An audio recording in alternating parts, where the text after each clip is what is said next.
Good afternoon. I think in this present company, Father Andriy Chirovsky may need no introduction.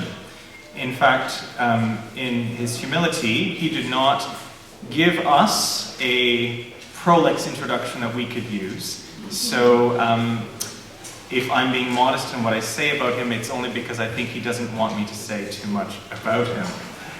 He is the founder and first director of the Sheptytsky Institute of Eastern Christian Studies, which is now at St. Paul University, formerly in Chicago. He is also the Peter and Doris Kuhl Professor of Eastern Christian Theology and Spirituality. He has a special interest in the spiritual life of Metropolitan Andriy Sheptytsky, on whom he wrote his master's and doctoral theses, and many of you may have his book, Pray for God's Wisdom. Father Andrey was ordained a Ukrainian Catholic priest by the confessor of the faith, Patriarch Yosef Slipy, in Castel Gandolfo in 1980. He was elevated to the rank of mitred archpriest in August 2005. A side note, George Weigel was asking a moment ago, Father Andrey, what does it mean to be a mitred archpriest? And Father Andrey said, well, it doesn't have very much to do with Jesus Christ. Those of us who know Father Andrey would beg to differ, at least in his case. He is married to Helena, and they have two children, Sophia and Alexander. He is originally from New Jersey, and now lives in Arizona, making occasional appearances in Ottawa, to where we also consider him to be our own, of course. He's the editor-in-chief of our journal, Logos, Journal of Eastern Christian Studies, which you are welcome to peruse and purchase out there. And I think, rather than trying to summarize all the many, many things that Father Andrey has done for our church and for the Institute, it came to mind that we could maybe call him the spiritus movens of the Sheptytsky Institute. That is the person whose charism, whose vision has nourished the Institute from its very humble beginnings to, I don't want to say we're no longer in a humble position now. We need your money, no. From its humble beginnings to its present, ever-expanding mission and mandate and presence in the Academy and in the Church. Please invite you to give your applause to Father Andriy Chirovsky.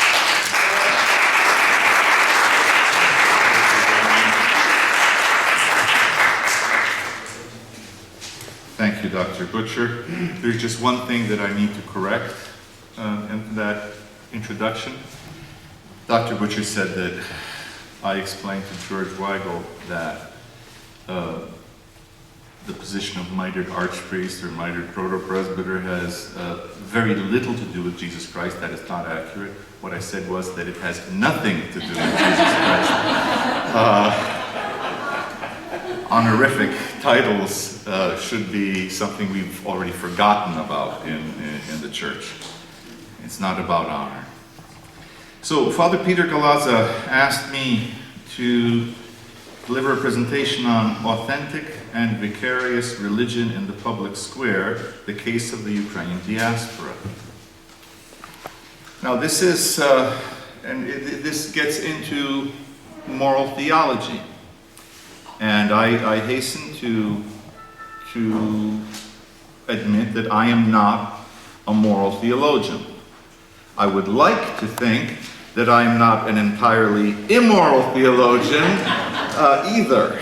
But this is not necessarily my area of expertise. However, the diaspora is something that I know intimately.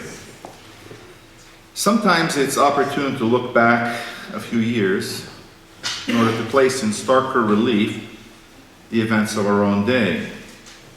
At the beginning of my presentation, please indulge me as I contemplate some of the things that Pope John Paul II said during his momentous visit to Ukraine in 2001. I believe that his words have a prophetic ring to them, both as a warning to some, and an encouragement to others, for those who would have ears to hear. In his address to representatives of political life, culture, science, and business on June 23, 2001, Pope John Paul emphasized the following, and I quote, "Throughout Europe, the word of the gospel took deep root, and in the course of the centuries brought forth wonderful fruits of civilization, learning, and holiness. Tragically, the choices made by the peoples of the continent have not always been consistent with the values of their respective Christian traditions." How could one not see the irony of these remarks from today's perspective, as one watched the citizens of Ukraine at the Maidan, ready to die for European values, while most Europeans nervously contemplated the cost that sanctions in defense of Ukraine might impose upon their energy sectors, upon their bank accounts, and in the case of many leaders, on their own re-electability. In that fateful meeting with political, cultural, and business elites, the Pope also said, "Men and women of politics, your task is to serve the people and to ensure peace and equal rights for all. Resist the temptation to exploit power for personal or group interests. Always be concerned for the needs of the poor, and work in all legitimate ways to ensure that every individual is guaranteed access to a just degree of prosperity." Addressing the All-Ukrainian Council of Churches and Religious Organizations the next day, John Paul II said, "In this patient work of protecting man and the true good of society, believers have a particular role to play. Together they can give clear witness to the priority of the Spirit with respect to material things, however necessary they may be. Together they can bear witness that a vision of the world founded on God is the guarantee also of the inalienable value of the human person." A similar message resounded throughout the Pope's visit to Ukraine. In Lviv on June 26, 2001, Pope John Paul II spoke with prophetic clarity to the young people of Ukraine about their vocation to build civil society. Among other things, he said, "Dear young people, your country is going through a difficult and complex transition from the totalitarian regime which oppressed it for so many years to a society at last free and democratic. Freedom, however, needs strong, responsible, and mature consciences. Freedom is demanding, and in a sense, is more costly than slavery. Without God, you will not be able to do anything good. With His help, however, you will be able to face all the challenges of the present moment. You will succeed in making demanding choices against the current, as for example, the decision to stay confidently in your own country without giving in to the illusions of an easy life abroad. You are needed here, young people, ready to make your contribution to improving the social, cultural, economic, and political situation of your own country. Here, the talents in which you are rich are needed for the future of your land, which has such a glorious history behind it. The future of Ukraine depends in large part on you and the responsibilities that you will undertake. God will not fail to bless your efforts if you commit your lives to generous service to family and society, placing the common good before private interests. Ukraine needs men and women dedicated to serving society, having as their aim the promotion of the rights and well-being of all, especially the weakest and most deprived. This is the logic of the gospel, but it is also the logic that makes civil society grow. True civilization, in fact, is measured not by economic progress alone, but also, and mainly, by the human, moral, and spiritual progress of a people. Unquote. All of this, of course, is an eloquent application of the teachings of this Pope in his 1991 encyclical Centesimus Annus, itself an homage to and an expansion upon Pope Leo XIII's 1891 encyclical Rerum Novarum, and a commentary on the total body of Catholic teaching on social justice. Written at the moment of the collapse of the Soviet Empire, Centesimus Annus constitutes a veritable charter for the rebuilding of society on a firmer and more just foundation, and a vision for the place of religion in the public square. In that document, paragraph 44, Pope John Paul explains, and I quote, "The root of modern totalitarianism is to be found in the denial of the transcendent dignity of the human person, who, as the visible image of the invisible God, is therefore by his very nature the subject of rights which no one may violate, no individual, group, class, nation, or state. Not even the majority of a social body may violate these rights by going against the minority, by isolating, oppressing, or exploiting it, or by attempting to annihilate it." He goes on to say, "Nowadays there's a tendency to claim that agnosticism and skeptical relativism are the philosophy and the basic attitude which correspond to democratic forms of political life. Those who are convinced that they know the truth and firmly adhere to it are considered unreliable from a democratic point of view, since they do not accept the truth is determined by the majority, or that it is subject to variation according to different political trends. It must be observed in this regard that if there is no ultimate truth to guide and direct political activity, then ideas and convictions can easily be manipulated for reasons of power. As history demonstrates, a democracy without values easily turns into open or thinly disguised totalitarianism." Unquote. It is in the light of these teachings that we can see, at the very least, the Catholic understanding of the authentic place of religion in the public square. In fact, I would argue that this is how most religious communities would approach the question. One could say that religious traditions and the various religious communities are to play a public role in the political, social, and economic affairs of humanity in order to remind these structures and the forces that exercise various roles within them of what it means to be a human being, especially when that meaning is being obscured for any reason on a whole spectrum of issues, and including a broad array of socio-political and economic theories from the right to the left.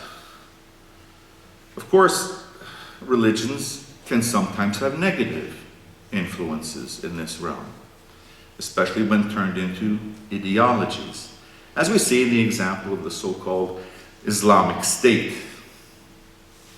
The Pope wisely explains in paragraph 47, "The Church respects the legitimate autonomy of the democratic order and is not entitled to express preferences for this or that institutional or constitutional solution.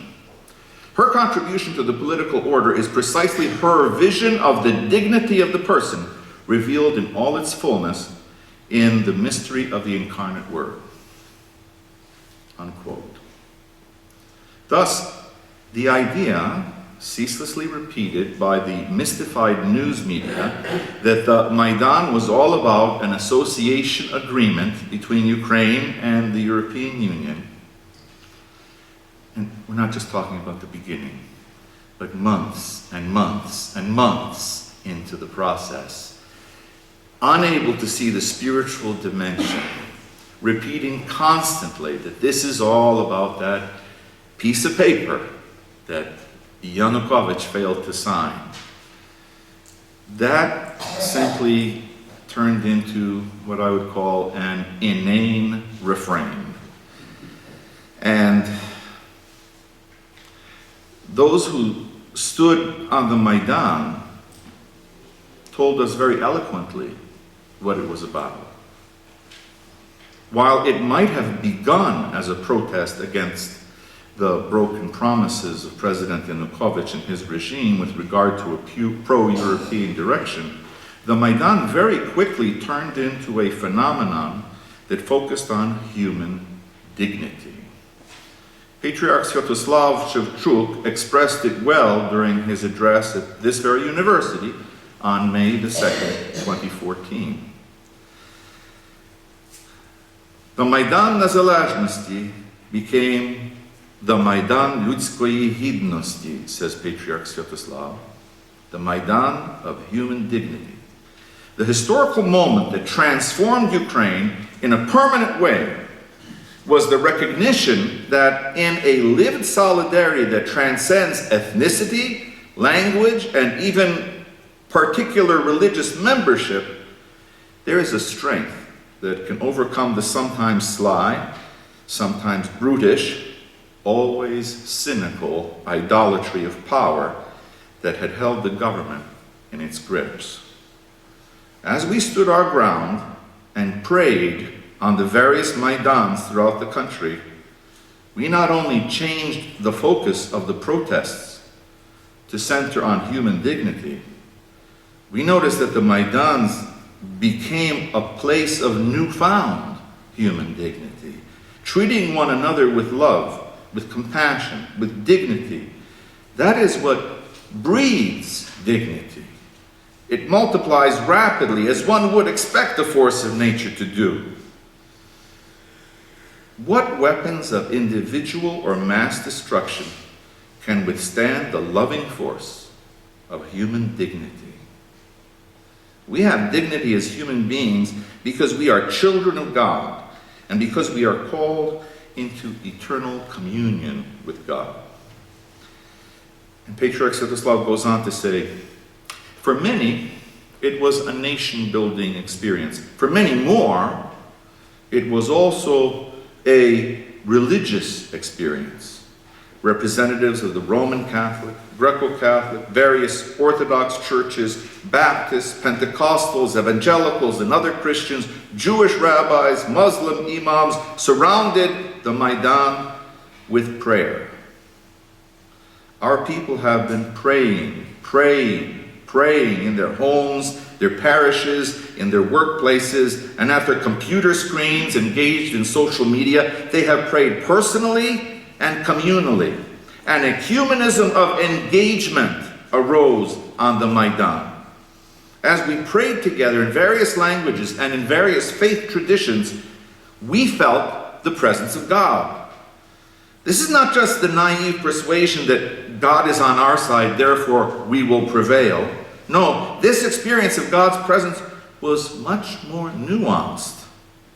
Many felt in those critical last days before the snipers started massacring the protesters that this night, this hour, might be the last hour of our lives. And yet we saw with some of the clearest vision of our lives that God indeed was with us. It so happened that what became the favorite prayer of the Maidan was the passage from Isaiah, God is with us. Understand, all you nations, and submit, for God is with us. Unquote. I think the various papers delivered today have established quite clearly that the Maidan was much more than just a political event.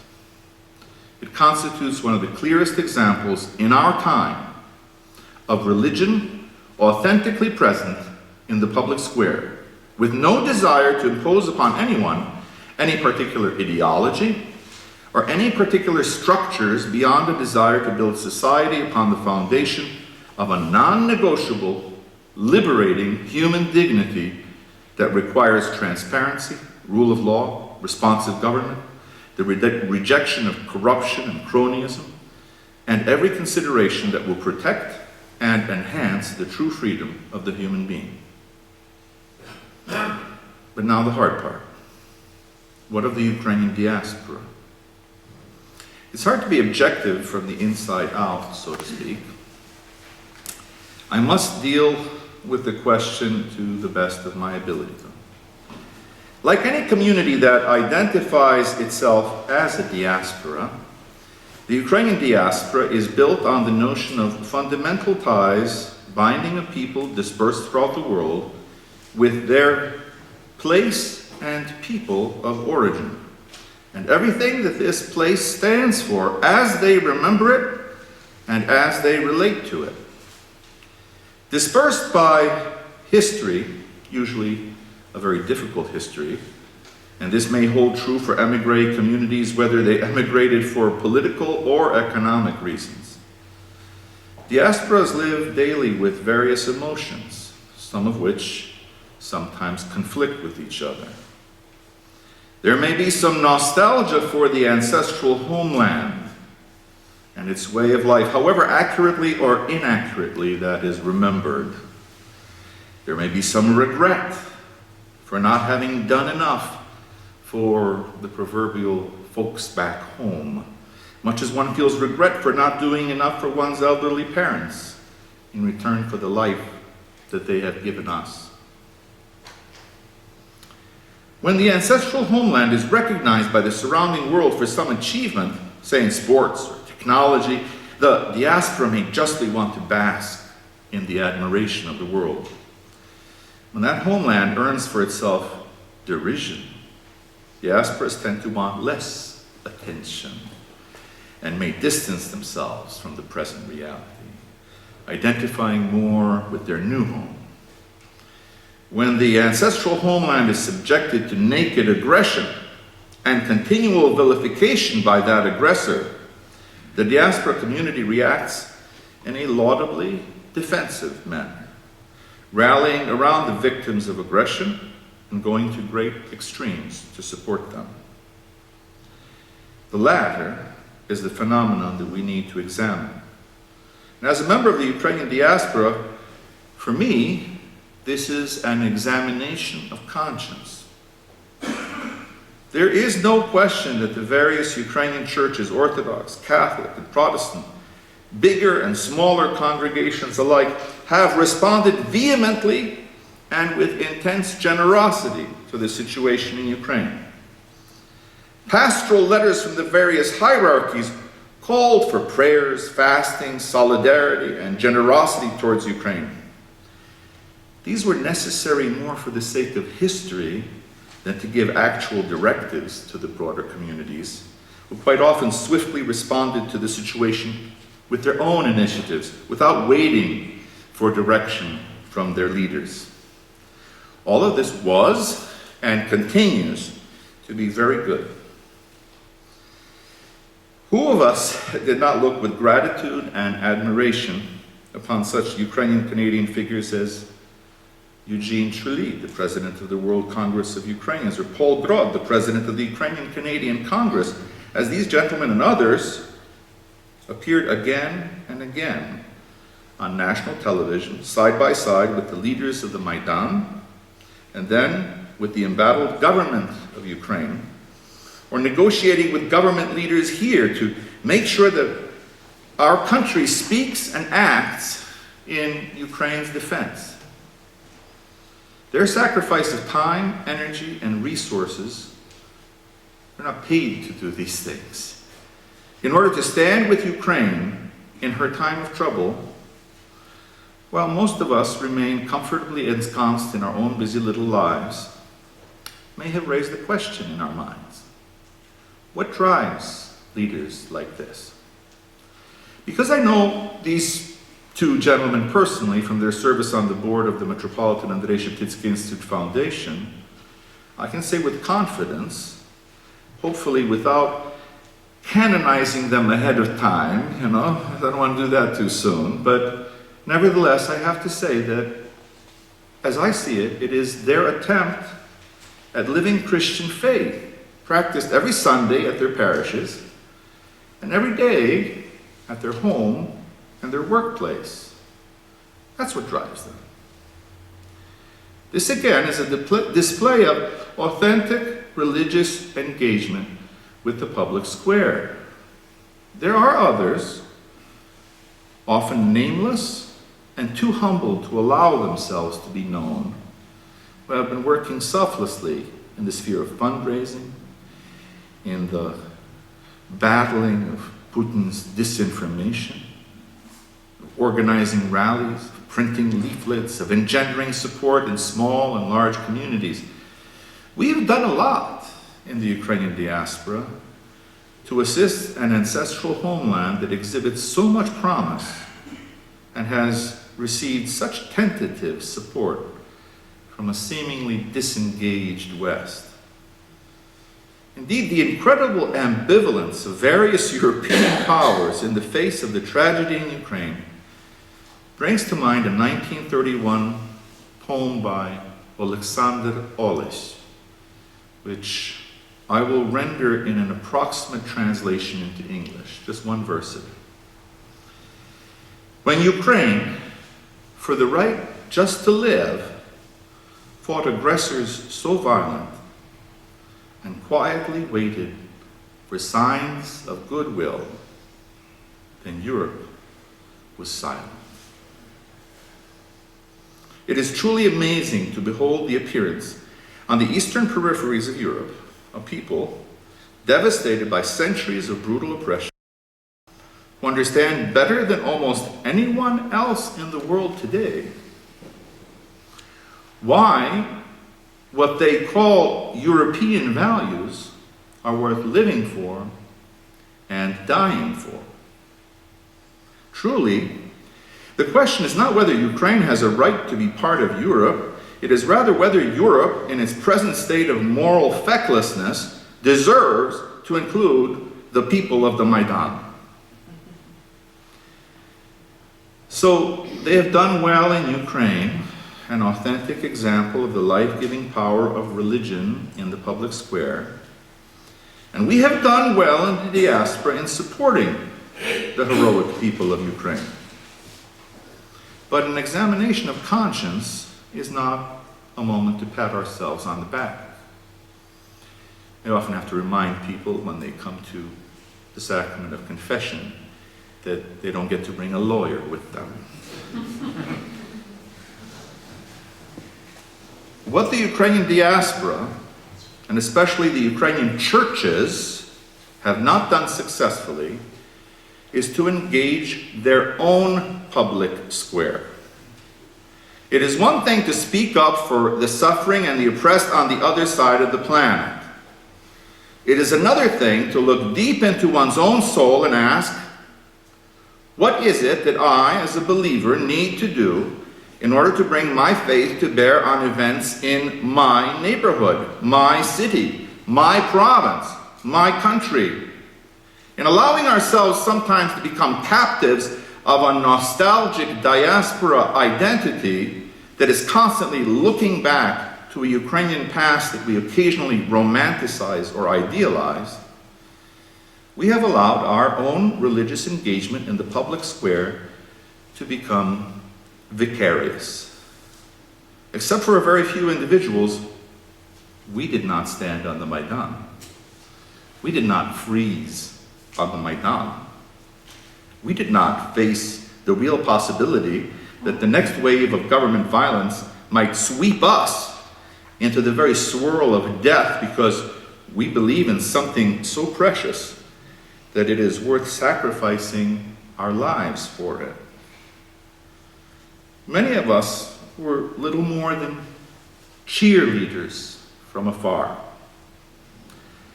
The Ukrainian churches and the diaspora need to rise to the challenge of the here and now, not just the glorious echoes of the once upon a time in a land far away. We need to join hands with other believers here in our midst, just as the various religious traditions did at the Maidan. Christians, Jews, Muslims, who believe that the very order of society is based on the fact that human beings are children of God. And we need to transform the world around us, locally and globally, rising to the defense not only of those who look like us and talk like us and eat like us and drink perhaps a little bit more than us, but in defense of human dignity itself. That's what happened at the Maidan. When are our churches in the diaspora going to rise to that challenge? We need to be churches that act like the churches and religious organizations in Ukraine have acted. Not just look like the churches in Ukraine, being more like them in values and boldness, and not just in onion domes. I conclude with a quote from Patriarch Svetoslav in his May 2nd, 2014 discourse here at this university. You want to help Ukraine? You want to help the Church of Kiev? Be strong. Be alive. Right where you are. Make sure our church, your church, is dynamic, forward-looking, life-giving.